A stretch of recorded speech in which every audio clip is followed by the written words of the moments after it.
Okay, so this is my fieldwork reflection video for the second time that I went. I'm not sure what week because we talked about that in class and it's all confusing. For me, at least, sorry. But okay, so I went on Monday again, 4 to 6 p.m. And this time when I went, the kids who were there last week, like last week I talked about how since I was a new person, they acted crazy because there was a new person and they don't usually see new people. So this week, the kids that were there last week were a little less babyish. They were a little more like actually willing to talk to me. And I met a bunch of kids who weren't there last week. I guess they just weren't at school, but there were like 5 new kids. And so I had a lot of fun meeting all of them.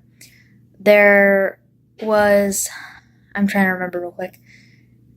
Today, they were less crazy because, again, and I'm not a completely new person anymore. So they were a little less crazy this time. They actually listened to me when I told them to, like when we took them into, I think it's called Kids Lit or something. They go in and there's a teacher and she reads them a book and then they do an activity. They actually were willing to listen to the book this week. Last week, all they wanted to do was hang out with me because I was new. So this week, it was only one of the girls who refused to listen to the book, and that's because she has really taken an attachment to me. She's the girl from last week who told me that I look like her older sister.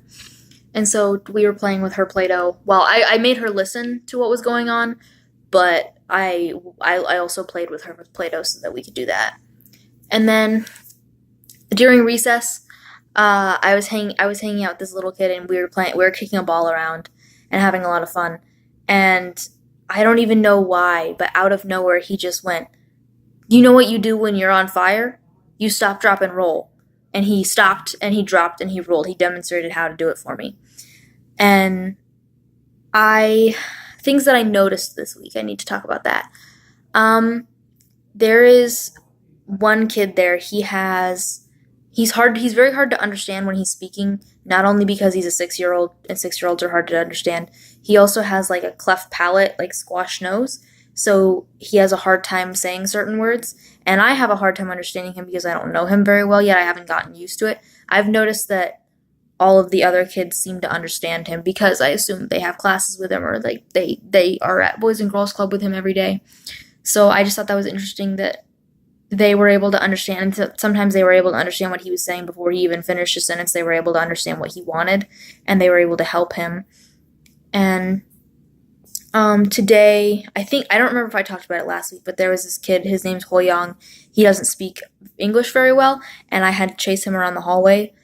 This time he was a lot more well-behaved, I think because his little sister was there with him. And also they left kind of early, so they went to snack at recess and then they went home.